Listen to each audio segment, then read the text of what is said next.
Regáleme unos instantes, unos minutos, una hora, no sé cuánto, compartiendo la palabra del Señor. Lucas capítulo 13. Una de las particularidades de la cena del Señor, de la Pascua en realidad, una de las particularidades de ese momento en que Jesús se juntó con sus discípulos a compartir, como dice en el libro de Mateo, bueno, en todos los evangelios, que se juntaron para compartir la Pascua, para comer la Pascua. Decía, una de las particularidades de la Pascua es que era un símbolo de lo que el pueblo de Israel, los judíos, habían pasado en el desierto al salir de Egipto, y era un símbolo de lo que Dios hizo al liberarlos de la esclavitud y al liberarlos del ángel de la muerte, al liberarlos de la muerte y al preparar para ellos un camino hacia la vida eterna. En ese caso era hacia la tierra prometida. En esa cena tenían algunos elementos muy particulares que representaban lo que ellos habían vivido. Había una copa de vino que representaba la unción, representaba el Espíritu Santo. Había en un plato unas hierbas amargas. Bueno, hoy es de moda, ¿no? Pero no sé qué tendrían exactamente, pero hierbas amargas. Métale, no sé, radicheta, rúcula, alguno de otro de esos pastos raros que hay. Cardo, porque para mí es todo cardo eso, así que... es pasto, nada más. Que representaba el tiempo de dolor, el sufrimiento, representaba los años que los judíos estuvieron bajo el dominio de los egipcios siendo esclavos. Representaba la aflicción que habían vivido. Y además, después, con el correr de los siglos, con la tradición, también le pusieron, hasta ahora creo que lo siguen usando, un huevo duro que representa la longevidad y la prosperidad, no en ese momento. Un cordero, que era el animal que se había sacrificado, con el cual a través con su sangre, un pedazo de cordero, con su sangre pintando las puertas, era la señal de que el ángel de la muerte no tenía que pasar por ahí. Y un pedazo de pan, la famosa matzá, si usted lo conoce, o si lo vio alguna vez, lo que hoy tal vez nosotros más conocemos en nuestra cultura actual, más se asemeja a un pan árabe, o sea, el pan árabe tiene las mismas características que el pan judío. ¿Y qué representaba ese pan?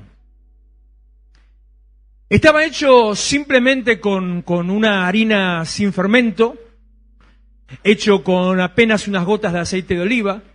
O sea, si usted lo analiza hoy fríamente con una mente de cocinero, no era algo agradable para comer, era un pedazo de masa dura, nada más. Hoy se le ponen otras cosas y es un poco más comible, pero en ese momento era solamente harina, agua y unas gotas de aceite. O sea, un pedazo de masa dura. Y tal vez me animo a pensar de masa seca. Y la particularidad era que ese pan, solamente ese pan, el de la Pascua, no tuviera levadura. ¿Por qué? Porque la levadura altera las condiciones del lugar donde se la coloca. Altera, si lo pensamos desde la química, altera las condiciones químicas de aquello donde se pone. Luego de mezclarse, usted ya sabe lo que pasa cuando le pone levadura a un poco de harina, cambia las condiciones. Y lo que se tenía que presentar delante de Dios como recordatorio, tenía que ser algo que no cambiara sus condiciones, sino algo que permanezca en todo tiempo íntegro, en la misma condición, con las mismas características, porque así es como Dios había hecho y obrado con el pueblo, habiéndolos sacado de Egipto y los mantuvo a lo largo de todo el tiempo en el desierto, y ellos no dejaron a su Dios, muchos sí lo dejaron, pero en el corazón era no dejar el símbolo de no dejar a Dios, de ser íntegros, de ser una sola masa y no permitir que nada externo los afecte. Ese es el símbolo de la levadura, o mejor dicho, del pan sin levadura. Lucas capítulo 13, no les dije versículo, ¿no? Versículo 20, precisamente menciona a ese hongo. Sabe que la levadura es un hongo, ¿no? Podríamos decir que hasta es algo no sé, descompuesto o desagradable. Podríamos decir que casi, si usted lo ve obrando, si usted lo viera en laboratorio, la levadura obrando, si lo ve en laboratorio, parece moho. Entonces lo que usted pensaría cuando lo ve es que algo se pudrió. No, eso es la levadura, lo que le mete a la pizza, lo mismo, eso mismo, ninguna otra cosa extraña, lo que le está poniendo a la pizza. Habla de la levadura. El Señor Jesús viene hablando, lo vimos hace ya un par de semanas en otros pasajes, viene hablando de qué significa y cómo es la vida en el reino de los cielos. Estamos diciendo, y yo lo creo, y le puedo asegurar que cada vez lo creo más, estamos diciendo, y yo lo creo, que el Señor se ha manifestado en nuestras vidas como iglesia y en la iglesia de Cristo en esta tierra. Se ha manifestado el tiempo de gobierno, el momento en el cual la iglesia se tiene que levantar. Decía el miércoles, si no me equivoco, el miércoles pasado, decía que, me doy cuenta que todavía nos falta mucho para entender que la iglesia ejerce gobierno espiritual y natural, y que estamos puestos para eso, estamos puestos para generar un cambio en el lugar donde estamos. Y digo eso como consecuencia de los resultados de las elecciones. No me refiero al resultado definitivo de quién ganó o perdió, sino me refiero, como lo hablé el miércoles, antes que alguno se quiera rasgar sus vestiduras, al número de votos a favor de las listas pro vida. Eso me demuestra, después yo el miércoles a la noche me iba para casa y pensaba que en todo el país han entrado 6 diputados pro vida. 6. Sobre una base de, creo que eran 650.000 votos, si no me equivoco, o un poco menos. Sobre una nómina de votos, o sea, la cantidad de votantes, porque no votan los 45, 47, no sé cuántos millones de argentinos, son menos los que votan. Creo que en esta ocasión, si no me equivoco, fueron algo así de 25 millones los votantes, no estoy seguro, pero algo así. De 20 y pico de millones de votantes, en una nación de la cual las mejores encuestas dicen que el 10% de los argentinos, el 10% es cristiano nominal, evangélico, protestante, en cualquiera de sus ramas, luterano, adventista, universal, evangélico de lo que fuere. 10% de un padrón de, vamos a redondear en 25, significa 2,5 millones de cristianos votaron.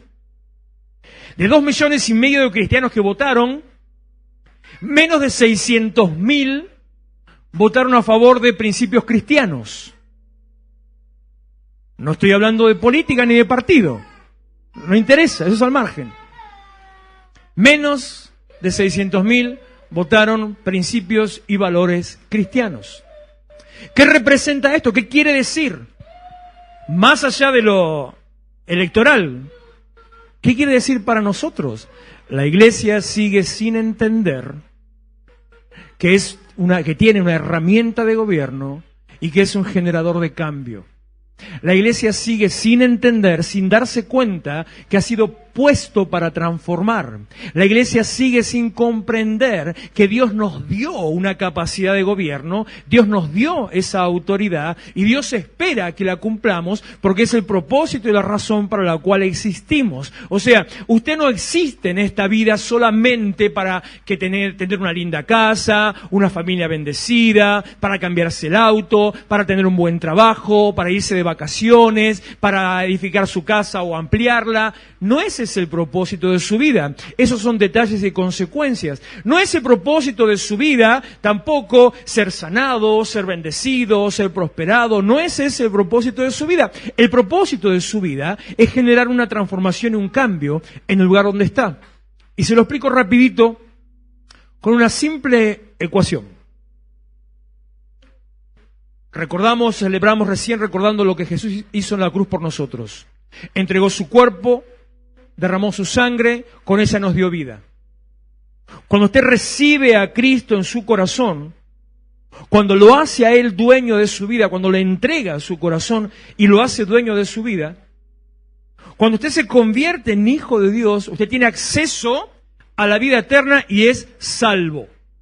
Tiene ya vida eterna y entra en las filas de los futuros salvos o de los salvos de los futuros que habitarán en la Nueva Jerusalén, en la Jerusalén celestial, junto con los millares de todos aquellos que adoran a Cristo. Si la idea de Dios y el propósito de Dios era solamente que usted fuera salvo, si todo lo que lucha, todo lo que pasa era para que usted sea salvo, si todo apunta a que se libre del infierno y nada más,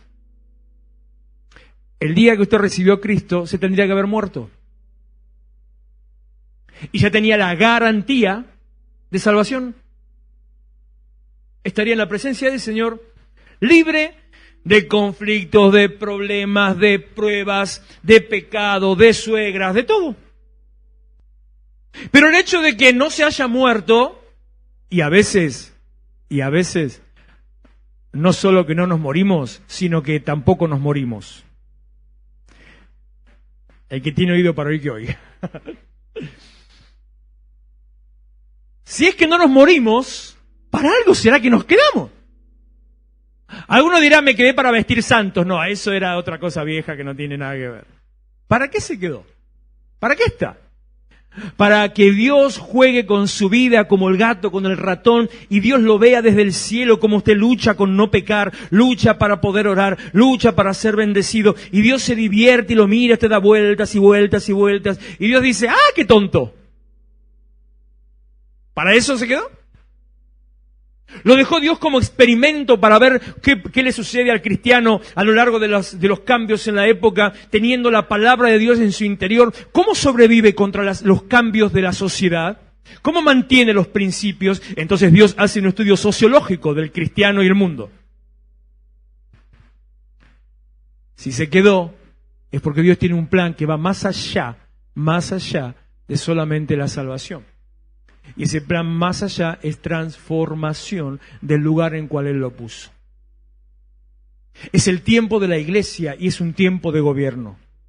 Dios lo ha declarado y cada vez más se viene. Se lo dije, creo que el miércoles también, algunas cosas se me mezclan entre tantas reuniones y actividades.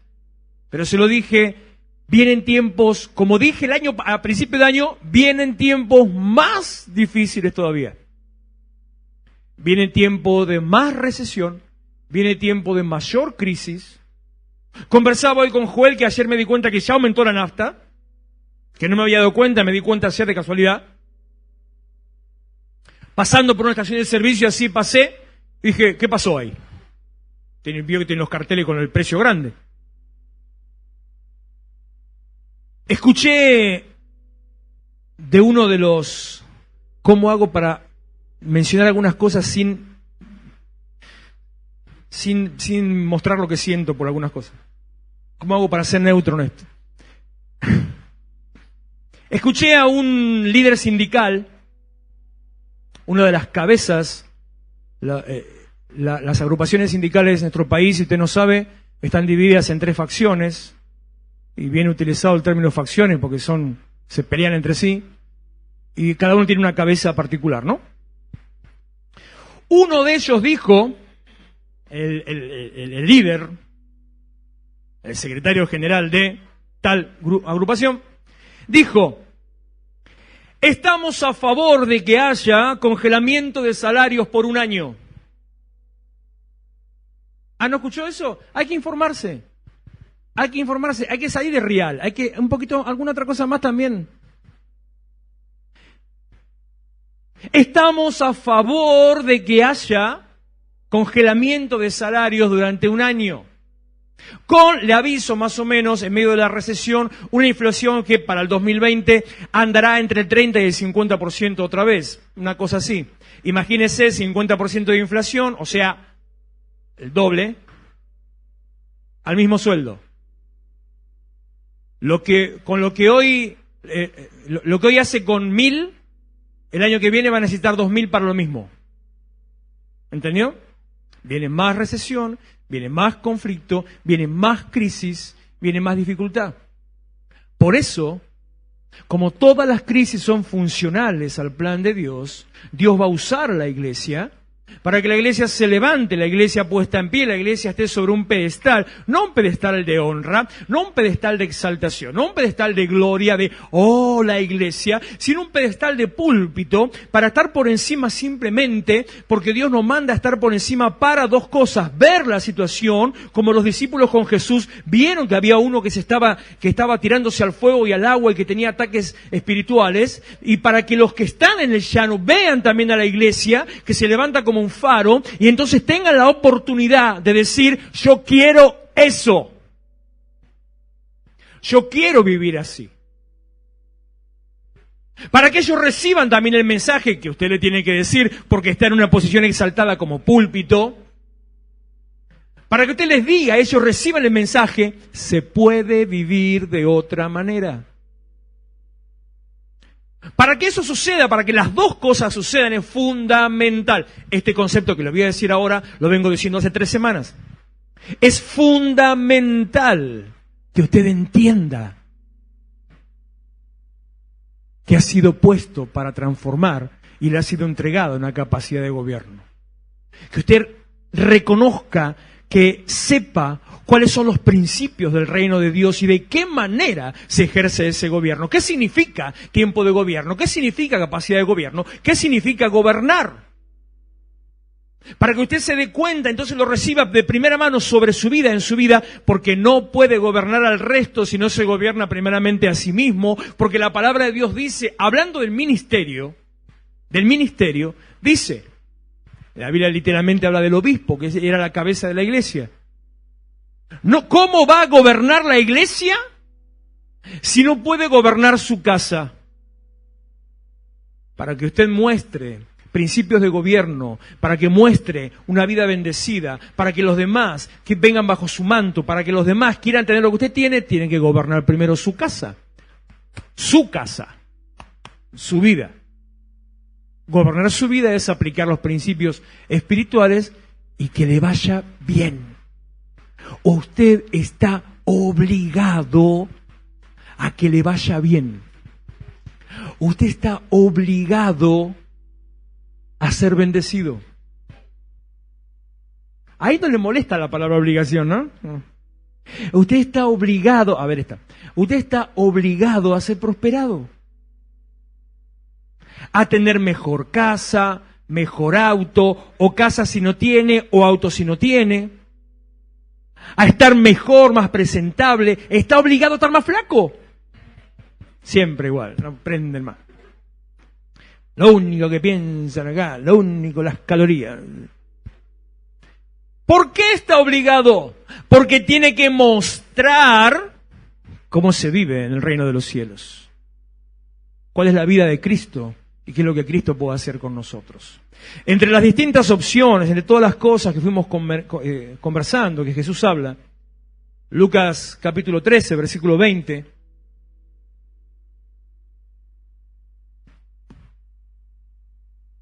volvió a decir, ¿a qué compararé el reino de Dios? Una comparación, una balanza. Se parece a esto, es tal cosa, el reino de Dios es como así. Bueno, de esta manera, la Biblia usa muchas comparaciones. Una de las comparaciones que a mí más me impactan, más me llegan profundo en la Biblia, a lo largo de toda la Biblia, y que se refiere a nuestra relación con Dios y a la relación de Dios con su pueblo, a la relación de Dios conmigo en forma personal y la relación de Dios con su pueblo, es el matrimonio. Dios usa en la Biblia el matrimonio como ejemplo de cómo es la relación entre Dios y su pueblo, entre Dios y cada uno de nosotros en forma individual. Es más, me animo, capaz es una exageración mía, pero me animo a pensar, me animo a decir que Dios instituye el matrimonio solamente con el propósito de que sea ejemplo para que conozcamos cómo se vive en el reino de los cielos. Aprender la convivencia, aprender la delegación y la sujeción, aprender el cuidado y el gobierno,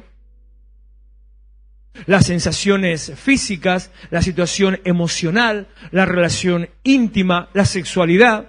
Todo apunta a entender los principios de la relación con Dios. ¿A qué compararé el reino de Dios? Es semejante a la levadura que una mujer tomó y escondió en 3 medidas de harina hasta que todo hubo fermentado. Compara Jesús el reino de Dios con un hongo que fermenta. Compara Dios el reino, bueno, voy a ser un poquito más específico. En realidad la palabra que utiliza en el griego, en el Nuevo Testamento, no es levadura, sino utiliza como se la llamaba en esa época, y era fermento. ¿A qué compararé el reino de Dios? Es semejante al fermento que una mujer tomó, bla, bla, bla, bla, bla. ¿Qué significa fermento? ¿Qué es fermento? Si te buscan en el diccionario, palabras más o palabras menos, fermento es aquello que tiene dos acepciones. La primera de ellas dice que incita a una reacción. Incita a una reacción. Usted va por la calle tranquilamente, se encuentra un piquete. Eso es un fermento. Lo incita a una reacción. Va manejando tranquilo, se le cruza un pescadito con el pescado que maneja. Eso lo incita a una reacción. Es un fermento. Le frenan de golpe, lo encierran, le hacen así, después le hacen así. No, mami. No pone luz de giro. ¿Hoy vine más temprano para acá? Sí. Venía el pescadito delante mío.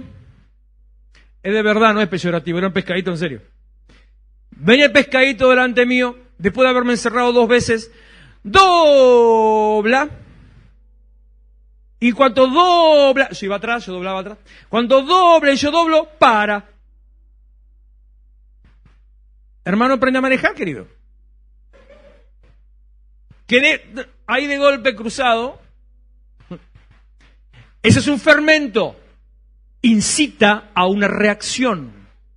La segunda acepción o el segundo significado de la palabra fermento es un acelerador que cambia el lugar, el contenido, el recipiente donde es colocado. Altera las condiciones de aquel lugar donde es colocado. Piense, por lo tanto, en la pizza. Altera las condiciones. ¿A qué compararé el reino de Dios? Es semejante al fermento. El reino de Dios, por lo tanto, 2 cosas. El reino de Dios es reacción, es incitación, es transformación. El reino de Dios es confrontación y es provocación. Ahora, saquemos el manto religioso por un instante. La confrontación y la provocación no es ponerse en la plaza con una Biblia en la mano, un megáfono que suena mal y empezar a los gritos. Arrepiéntase, raza de víboras, porque el reino de los cielos se ha acercado. El juicio de Dios está sobre tu vida. No es esa confrontación ni esa provocación. Eso ni confronta ni provoca. Eso lo que hace es ahuyenta. Confrontación y provocación. ¿Cómo me tengo que cuidar en este momento yo? Confrontación y provocación no es pararse en la estación de Varela y...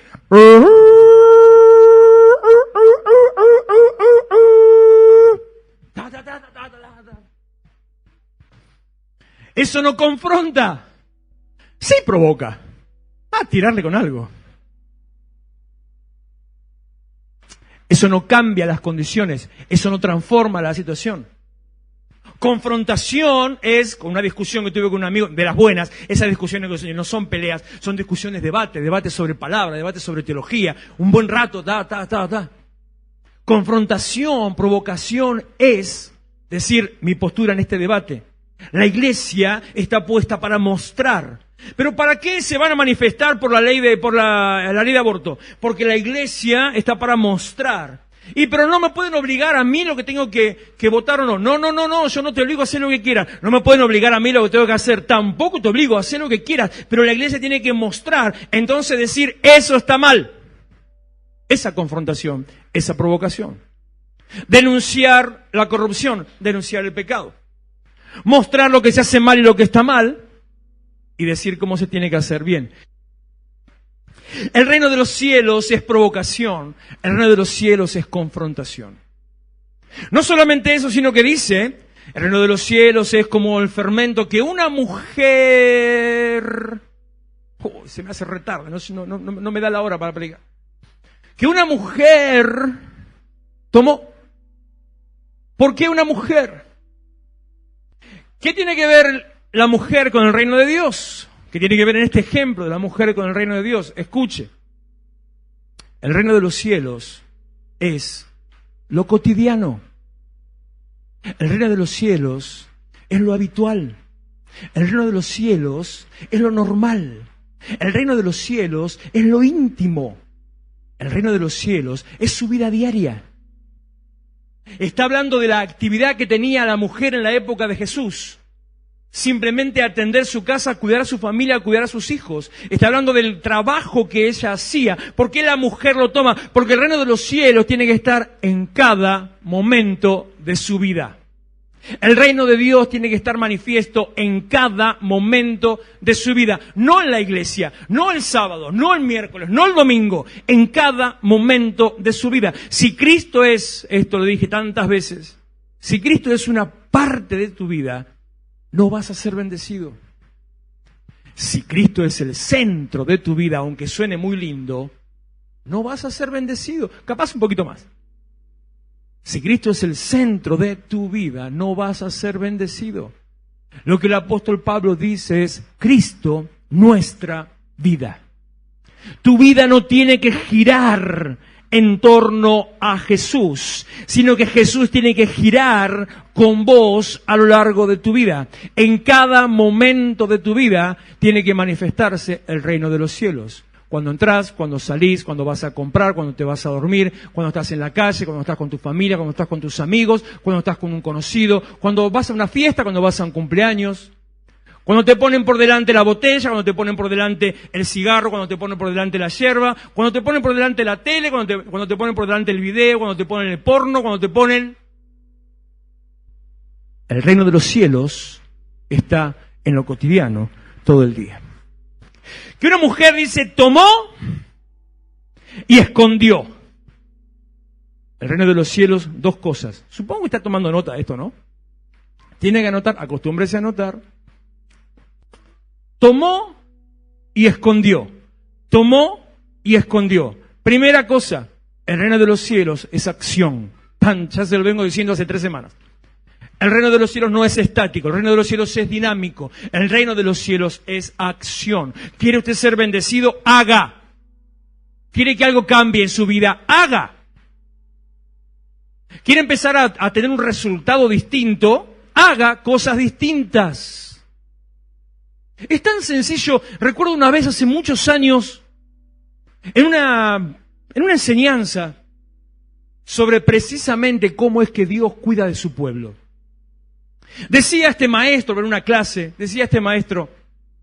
Dios tiene cuidado de las aves. Dios cuida de las aves, ¿conoce el pasaje? Dios cuida de las aves, Dios cuida de las aves de los cielos, Dios cuida de las flores del campo. ¿Conoce ese pasaje? Dios cuida de las aves. Y dice este maestro, pero aún las aves tienen que abrir la boca para recibir el alimento. ¿Quiere ser bendecido? Haga. El reino de los cielos es acción. Y no solamente el reino de los cielos es acción. Segundo en este punto, tomó y escondió. El reino de los cielos tiene que pasar desapercibido. De tal manera, de tal forma, que infecte todo lo que toca. De tal manera que no se vea a simple vista, pero transforma el lugar donde está. De tal manera que usted no va a ver los grandes carteles, las grandes pancartas, los grandes nombres. Y si los ve, huya. No va a ver cuando venga un día a la iglesia. Imagínese que un día llega a la iglesia cuando estemos abajo y entonces el cartel esté abajo. O sea, a ver, déjame ubicar. El cartel esté a esta altura. No va a venir un día usted ahí y se va a encontrar y va a ver la foto de la pastora y yo. Ahí.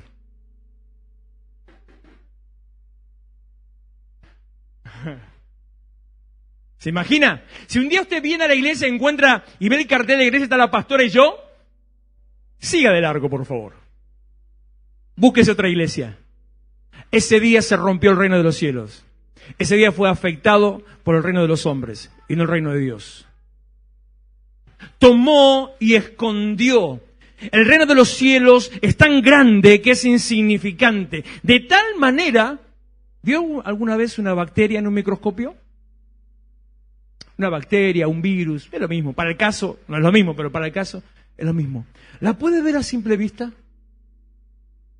¿La puede agarrar con la mano? Bueno, agarramos millones, pero digo, puntualmente, ¿la puede agarrar así? Decirle, hola bacteria, ¿cómo te va? ¿No?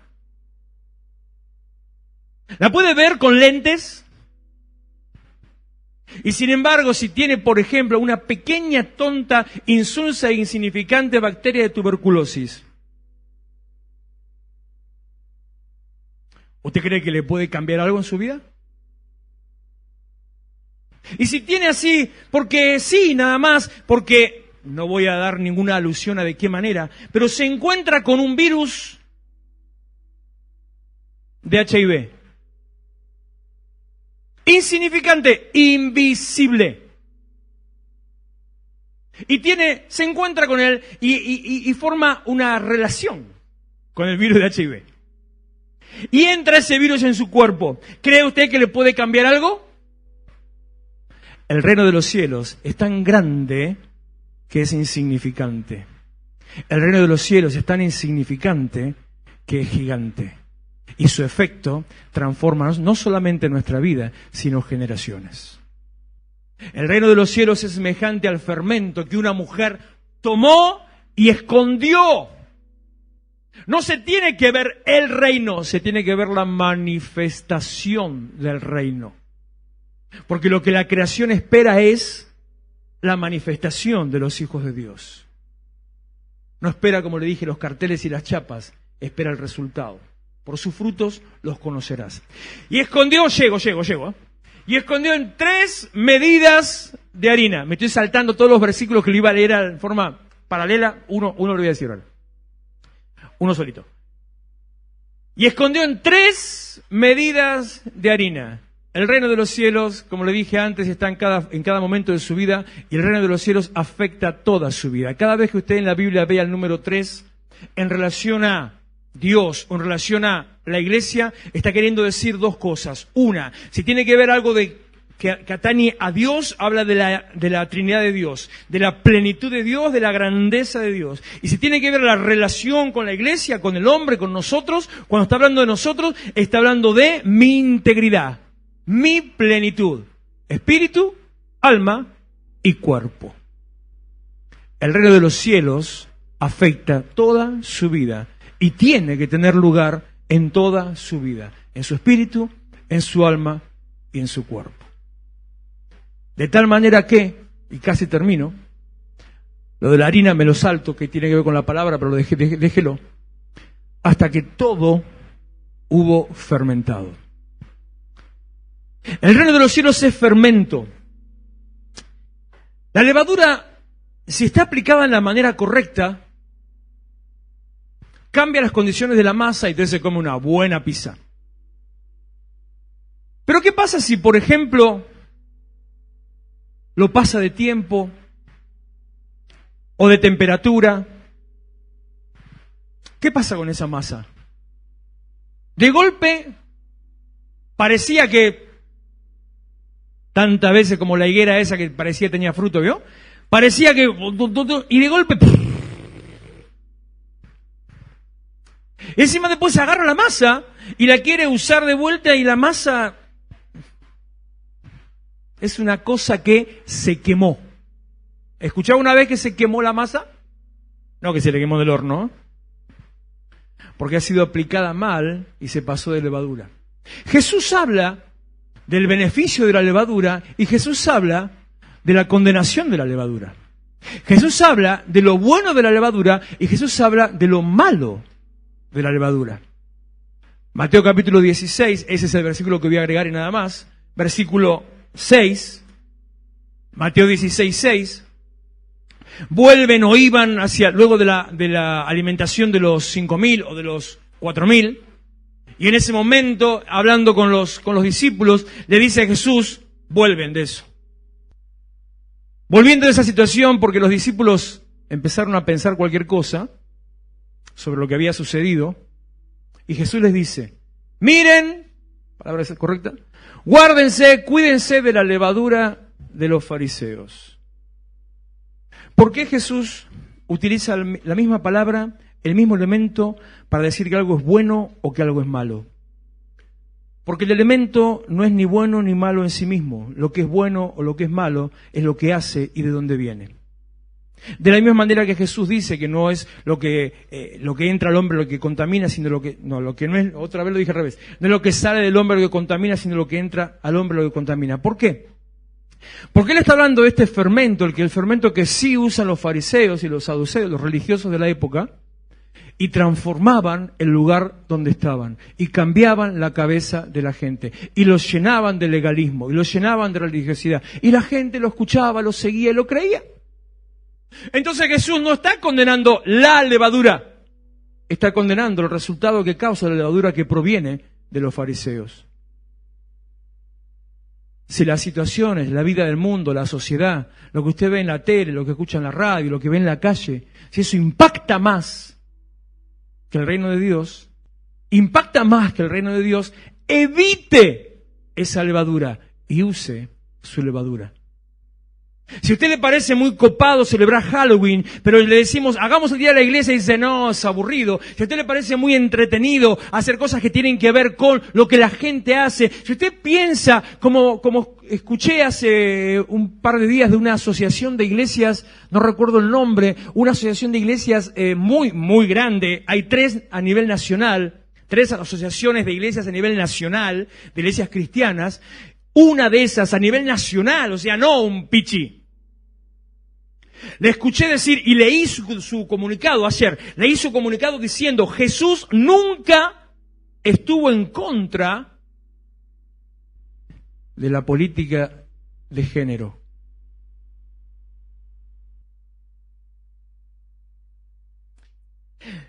Leer ahí, Jesús nunca condenó el aborto. No es verso lo que le estoy diciendo. Es una de las 3, la más chica en realidad, pero es una de las 3 asociaciones de iglesias a nivel nacional.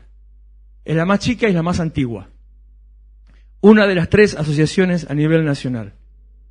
Si usted permite ser contaminado con el fermento de los religiosos o con el fermento del mundo, usted no está manifestando el reino de los cielos. Si usted se deja contaminar con las cosas que están alrededor, las malas y las no tan malas, no se olvide, nunca se olvide, como le dije a los jóvenes el domingo, todo me es permitido, pero no todo me conviene, todo me es permitido, pero no todo me edifica. Si cualquiera de esas situaciones lo aparta de cumplir su propósito, entonces usted no está siendo funcional al plan de Dios y su vida no va a ser bendecida. Ahora bien, volvemos a Lucas 13, 21 y ahí termino. Ahora bien, el reino de los cielos es semejante al fermento que tomó una mujer y lo escondió en 3 medidas de harina hasta que todo a su alrededor fue cambiado. No se tiene que detener hasta que empiece a ver el resultado. En su casa, en su familia, en su barrio, en la escuela, en el trabajo, en su ciudad. Nos ha sido dada la capacidad de dirigir. Nos ha sido dada la capacidad de transformar. Nos ha sido dado el poder de tener en nuestras manos un tiempo y un ejercicio de gobierno. Estamos ahí en medio de una conversación, no sé lo que Dios dirá, pero estamos en medio de una conversación, escuche esto y asústese si quiere. Estamos en medio de una conversación para ir a bendecir la ciudad en el acto de asunción del intendente. Podrá decir, eso es política. Estamos ahí que sí, que no, que sí, que no, lo que Dios diga.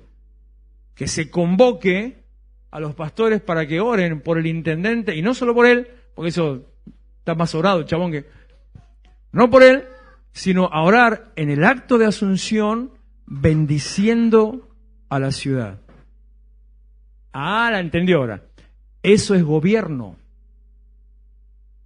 Tanto se nos empezó a dar que hoy empezaron a surgir algunas cosas raras. Usted no se asuste o asústese, capaz que el año que viene se va a tener que asustar.